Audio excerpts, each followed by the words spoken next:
Hey everybody, thanks for tuning into this episode of the Fire Sprinkler Podcast. I am still here in Dubai, and right now we're going to get to know Wendy Otway. She is involved with a lot of organizations over in the UK and the Middle East, but we're going to let her explain. Wendy, how's it going? Well, the show is great. It's good to be back. Since COVID, we were here last year with masks. Right. So you couldn't connect with people. You saw people, and there was the COVID dance by every stand of, do we do elbows, bumps? Right, yeah. This year, there are a few masks. We've still got to be cautious. Absolutely. But there's some old faces here reconnecting, and some great new companies and names here, which is so exciting. Yeah, absolutely. You know, people have broken into the market here that haven't been here before, or maybe just were around just before COVID and they've come back big and bold. So it's good. My first time coming to Intersect has been an awesome experience for myself. This is insane, the amount of various different manufacturers that, just being North American, I was unaware existed, and just the overall size, and for being a North American, coming here and seeing how serious a lot of areas take fire protection, but as well as how kind of low some areas take fire protection. It's more of a precaution if you want to do it, as opposed to you have to do it and it's mandatory. And you being from the UK, you see that more than anybody else. Oh, absolutely. In the UK, we have basically 3 lines of mandated fire suppression protection. Yes. In the UK, Scotland probably kicked the ball into touch in the first instance. Then Wales became almost the safest place in the world to live. Really? Because in 2016, legislation came in that all new build should be sprinklered, new residential build should be sprinklered. So all new residential homes, dwellings, apartments, sprinklered. Yeah. Amazing. Yes, absolutely. And if you were extending an existing building, then that extension had to be sprinklered. But still, there are so many properties at risk that need retrofitting, and it's retrofitting that every country in the world needs to look at. You know, here, yeah, absolutely. Yeah, here in the Middle East, we've got some amazing properties, huge multi-story things that are sprinklered, but there are thousands that aren't sprinklered, and they're usually with people who are at higher risk. They can't afford sort of good quality fire protection, and they are living at risk the whole time.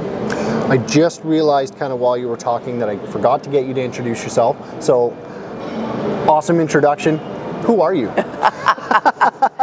That's a lot of good information, but I want to know who's telling me this information. Okay, all right. So briefly about me, I got involved in the fire industry in the UK in the late 1990s through working freelance with the Fire Protection Association on their magazine, which was a very exciting introduction to the fire industry.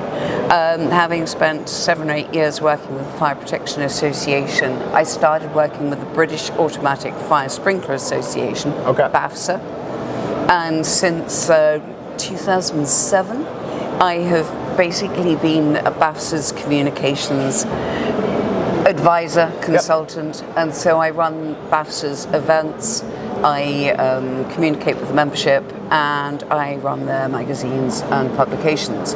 Oh, okay. Working closely with an expert team of 7 consultants and the chief executive. BAFSA is a very hard-working trade association aimed at promoting sprinklers in the UK. Right. So we have representatives on most of the standards committees, or certainly we have collaborative representatives on those committees. Right. It's good to have your hand in a lot of different cookie jars as far as that's concerned, right? To have an association that's willing to spend the time and considerable amount of money to be involved in those associations is huge. Yeah, I mean, we're committed to making sure that the whole of Britain, so Wales, Scotland, England and Northern Ireland, have the same standard of fire suppression that they deserve. Right. But England sadly lags behind. What's the reasoning for that? Is that just this is just the way we've always done, which is one of the most dangerous phrases in the fire protection industry? We've always done it this way. Drives me nuts. But would that be kind of the way that this is the way we've always built buildings? This is the way we've always done it, or has there not been a lot of fatalities regarded to fire to where it's not taken as serious? Right, I can't give you the stats on fatalities. There are fatalities, there are still fatalities in residential buildings. I don't know, once a week, but certainly once a month one hears somewhere in the UK. Wales game changer was a lady who basically decided that Wales was going to be a safer place. She was in the on emergency calls, and she decided she would go into politics and she would fight the cause, and she did. And she spent 11 years lobbying Parliament and government and local government and being an Welsh Assembly member, and she achieved it. Assuming, so she was where I'm from, 911 dispatch, so emergency service dispatcher, got sick of hearing the calls and said, I got to do something about this. Amazing. Brought up in a very political family and thought, I can do this. And she still... And did. She made not too many friends along the way in the sort of English central government, but she fought. She just went on. I call her the Welsh dragon. Yeah. In the nicest possible way. I would assume so. Yeah. Good to have on your team, but terrible to be against. Yeah. And she's still, to this day, she's fights the corner. She attends events and just sells the fact that people deserve sprinklers. Sprinklers save lives, and she does it the whole time. She's amazing. The statistics are there. It's black and white. When you take, I take the North American statistics. I'm assuming you guys have a statistic for Wales. How long has Wales been mandatory sprinkler? 2016? 2016, the whole of the legislation came in. It started in 2014. So it's probably still too early to find a decrease in fire fatalities as of yet. I know in Scottsdale, Arizona, which is a state in the U.S., I'm from Canada, but I know the statistics, became law that all new residential dwellings were 1988 or 1999. They've had 2 fatalities in sprinklered homes since then. So it's black and white, it's written on the wall. Residential fire sprinklers are the #1 way to protect property. Absolutely.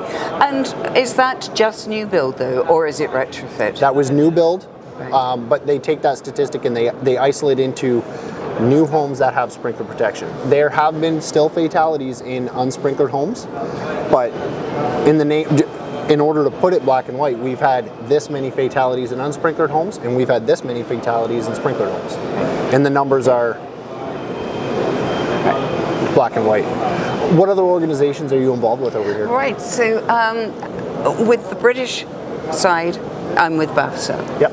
But I'm very privileged to work with the European Fire Sprinkler Network, which represents most of the countries in Europe from, a trade organisation. And where they are concerned, I organise their major conference and exhibition, which used to be every 2 years, but is now every year. We were in London in May, we're in Amsterdam at the end of May. The end of May. I was looking through the magazine and I saw it and I'm like, I'm coming back. We would love to see you. This is a terrible way to tell my wife, but put it in the calendar, May 31st to June 1st. You're coming to Amsterdam. I'm coming to Amsterdam, sorry. Mrs. Love Chris. you. Dawn, tell her I have to come. You tell Dawn I have to come. Yeah. Also, I'm gonna look at the calendar and see what I can swing, but I think I'm probably going to be coming back. Sorry. It's a really intense and unique event. There isn't another event that just says, we're going to talk fire suppression for 2 days. It's a packed program. We have academics, practitioners, engineers, insurance companies. They all prepare fantastic, unique papers for us. And we have about 50 speakers in 2 days. Yep, we have parallel programs in 3 different breakout rooms for 50% of the time. Is there an expo similar to this? Maybe not similar to this. I don't know if there's. I know there may be one in the world similar to this, but no, there is a very valued exhibition, which we would expect to have 50 of the major representatives of the sprinkler industry there, and they provide the sort of backup to all the conference speakers who are saying we could do this, we could do that. The innovation and technology that is there is brilliant, again, because it's focused. I mean, here we have sprinkler people here, and in fact several of them will be in Amsterdam, and they are at our events in England. Yep. But you've got to find them. Right. If you want to know about sprinklers in Europe, you come to an EFSN event, Fire Sprinkler International event, 2023 in Amsterdam. I've got to get the plug in. Dublin, 2020. Dublin 2024 at the end of April, and Germany in 2025. So I'm traveling the world over the next couple of years. Awesome. I'll keep my passport up to date. So, the other association you're involved in is you're involved with the Middle East? Well, in the Middle East, I'm very proud to be editor of Fire Middle East magazine, which is in its 56th issue. We launched 16 years ago. I believe we're the longest lasting magazine serving the industry in the region. Wow. And this is not like a little, it's not a pamphlet. When I was sitting here earlier and flipping through, this is a hefty magazine. There's a lot of really good information here. I was looking through it to find your contact information, and then I didn't even find it because I was, okay. And then I would read an article, and then, I'll see if I can, nope, now I'm stuck into this one. And it's just got a lot of really, really good information, which I'm gonna bury this thing in the on the flight home. I'm very pleased to hear it. I think our aim, the sole aim and philosophy on the magazine, is to inform and advise, educate and inspire, so that the region, as it grows, as it blossoms, is safe to live in for all peoples. Right. It's great being a millionaire flat owner. That'll have everything, bells and whistles to protect you from fire. But if you're over here working in hotels, driving cabs, you're at risk. Right. And I would hope that by engineers, practitioners picking up our magazine, they find the articles accessible, individual, and informative, and will make sure that anybody who reads it will go, I can make a change in my building, I can make a change to my project. Right. And I will save lives. And I'm very proud of our magazine. How many magazines are you involved with? Okay, so this is well.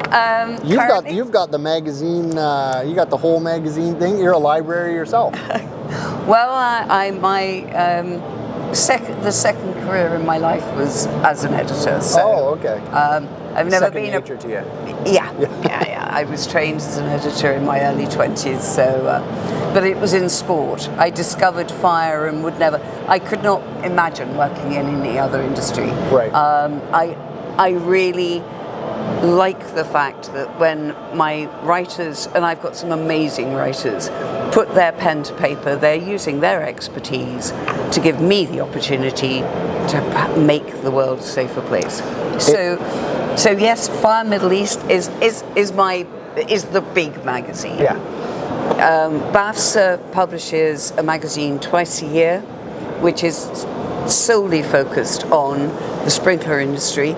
In the UK, we distribute through to local government, project managers, builders, and it's just keeping them updated as legislation, environmental issues, technology. Yep. It allows our members to talk directly to end users and decision makers. So it's not a membership magazine, but it's a magazine that our members can take to market. Lean on. And use it as a resource. Hey, here's an article that I read, and here's why I think we should do it this way. Absolutely. And then during COVID, the European Fire Sprinkler Network was forced to cancel the big event, which was in Amsterdam. Right. And it was, hang on, why don't we communicate in another way? We can't take a conference to our members and interested parties, so why don't we put a conference into a magazine? Yeah. So EFSN launched its magazine. We're now we'll prepare the third issue in October, which is Sprinkler Focus. Right. No, it isn't Sprinkler Focus. The BAFSA magazine is BAFSA Sprinkler Focus. This is more fire protection in general. No. This is Sprinkler Outlook. Oh. Okay. Okay. And it's a big, beautifully designed magazine aimed at the European market. Okay. And it's very, it reflects the quality of our programs at conferences in the written word, basically. How different do you see? Do you have a lot of contact with a lot of North American organizations? I work through Fire Middle East with NFPA. Yep. EFSA, AFSA. Yep. And obviously companies, because I mean, the North American influence on fire protection is massive. Right. They own an awful lot. Johnson Controls. Don't they own the world? I don't know if there's too much they don't own now. Right? Yeah, they had to get away from calling them JCI. They had to switch it from Tyco because too many people called it Take Your Company Over. So I've heard this. So yeah, I enjoy my work with North American professionals. I have several who write for me. One of my favorite things, absolute favorite things that I've taken away from coming all the way to Dubai is meeting people in the same industry as me, the sprinkler fitters, because there's thousands of people here, but they're not all sprinkler related. But when you do find a sprinkler guy, I listen to the podcast, how's it going today? And then we have a conversation, and it's awesome to see the passion that I see in 95% of the sprinkler fitters and designers and installers and engineers and stuff like that. It's awesome to see that it's not area-based or country-based. The passion for the fire protection industry is a worldwide thing, and it's awesome to see that. So I know I'm not crazy. What I think is tremendous is that any firefighters that I come into contact with, fire suppression saves firefighters' lives. Absolutely. It protects them as well, and I never want to forget that. Right. They put themselves out there, and if there is fire suppression, they do not have to put quite so much of a risk. Not quite so Absolutely. much. And they are thus, for the sprinkler industry, in my opinion, the best sales team in the world. We can protect them. They're going out in the community to protect the community. Yep. They can offer a solution. So. Absolutely. Wendy, thanks for coming on the podcast and talking about an entirely different perspective coming from a different country. Thanks for welcoming me. It was awesome coming and chatting with you. Anytime you want to do anything with the podcast, let me know. Chris, I really like the opportunity that I've had today, and yeah, I'd like to do it again. Absolutely. Thank you very Brilliant. much. And I look forward to seeing you in Amsterdam. This episode of the Fire Sprinkler Podcast is brought to you by the Laying It Down for Camp Bucko fundraiser being put on by the Fire Sprinkler Podcast. With local partners Wallace Kent Sprinkler, Troy Life and Fire Safety, Greater Toronto Fire Protection, Lamsar, and Joseph Hullage, with major provider of the fire hoses being brought to you by the Toronto Community Housing, we are well over the 63 kilometers required to break the world record. We're putting off the world record attempt until spring to allow for more donations to come in.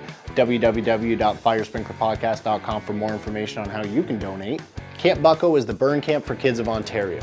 It's open to burn survivors between the ages of 7 and 17. The camp has grown to over 70 children attending the week-long camp in August. There's no fee to attend Camp Bucko, and we'd like to keep it that way. Hoses are $20 a length to sponsor right now. All proceeds going to Camp Bucko. Thanks for your support.